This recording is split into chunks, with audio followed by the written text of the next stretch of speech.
Here's how you know if someone's your friend.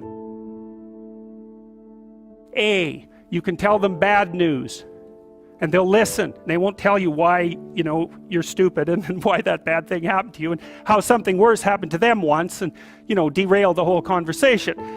You can actually tell them bad news and they'll listen. So that's a good thing. And then this is a weirder thing. You can tell them good news and they'll help you celebrate.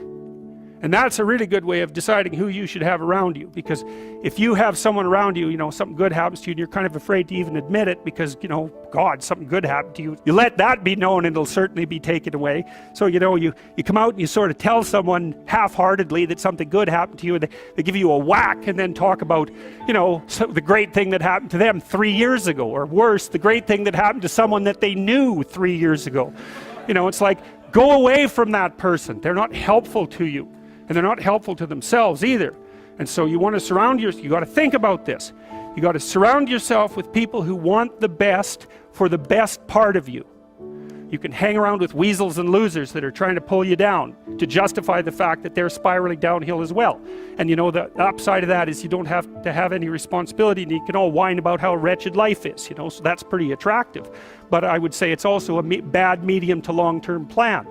And so it's acceptable and desirable to try to surround yourself with people who are facilitating your development.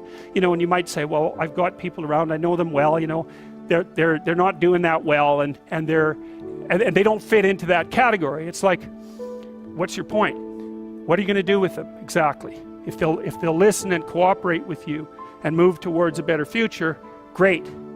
If they don't pay any attention and they keep doing the same damn things over and over and they're not going anywhere and it's painful, then maybe the proper thing to do is say, you just have your misery. I'll go off and have my life. And maybe you'll wake up at some point in the future and think that's a better way of being.